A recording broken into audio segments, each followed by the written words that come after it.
નમસ્કાર મિત્રો, ગુજરાતનું ઘર કહેવાતું સુરત શહેર આજે પાણીમાં ડૂબી ગયું છે. આજે 23/6/2025ના રોજ એટલું બધું પાણી વરસાદના લીધે ભરાઈ ગયું છે દરેક એરિયામાં કે ઘણા લોકોની ગાડી ડૂબી ગઈ છે, ઘણું નુકસાન થયું છે. હું મારી રોજબરોજની જેમ નોકરી પર જવા નીકળ્યો ત્યારે મારા એરિયામાં વરસાદ નહીં હતો, પણ તો પણ મેં એક્ટિવા લઈને ગયો. મને નહીં ખબર હતી કે આગળની સિચ્યુએશન શું છે. કાશ મેં વિડીયોઝ કે પછી ઇન્સ્ટાગ્રામ પર ન્યૂઝ કે જોઈ લીધી હોતે તો હું કાર લઈને જતે, તો મારી ગાડીને નુકસાન નહીં થતે. હા, જ્યારે હું ઓએનજીસીથી પાર થયો પેટ્રોલ પુરાઈને, ત્યારે એટલો બધો વરસાદ આવ્યો જેનો મને અંદાજો નહીં હતો. પછી હું કવાસ પાટીએ પહોંચ્યો તો રેલ જેવી સિચ્યુએશન મને જોવા મળી. દરેક રસ્તા, દરેક પુલ પાણીથી ભરાઈ ગયા હતા. મને ફ્લડનો ટાઈમ યાદ આવી ગયો, અને આ રસ્તા પર હું આટલા વર્ષોએ નોકરી કરું છું, આટલું બધું પાણી ભરાતા મેં નહોતું જોયું. મારી ગાડી કવાસ પાટિયાથી આગળ નીકળી અને બંધ પડી. હું જેમ તેમ કરીને ઓએનજીસી ગેટ નંબર 1 સુધી લઈ ગયો અને દરેક ઓથોરિટીઝને મેં ઇન્ફોર્મ કર્યું કે હું આવી રીતે ફસાઈ ગયો છું મારી નોકરી પર.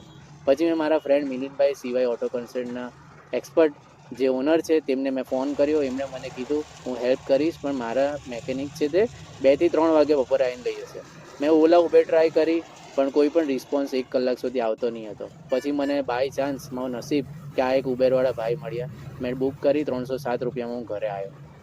પણ મારો સવાલ તંત્રને એમ છે, સરકારને એમ છે કે દર વર્ષે આ સિચ્યુએશન કેમ થાય છે? રસ્તાની ક્વોલિટી કેમ નથી સુધારતા? આ 10 વર્ષથી હજીરા રોડ નરક બનીને બેઠો છે. હું માનું છું કે ટ્રકની અવરજવર વધારે હોય છે, પણ એવા ક્વોલિટીવાળા રસ્તા બનાવો. ડ્રેનેજ સિસ્ટમનું શું ટેક્સ પેયરના પૈસા ડ્રેનેજોમાં જતા રહ્યા છે? અને દરેક તકલીફ આમ આદમીને કેમ સફર કરવી પડે છે? હું તો પૈસા ખર્ચીને આવી બી ગયો, પણ એવા કેટલાક લોકો છે જે લોકો પૈસા નહીં ખર્ચી શકે.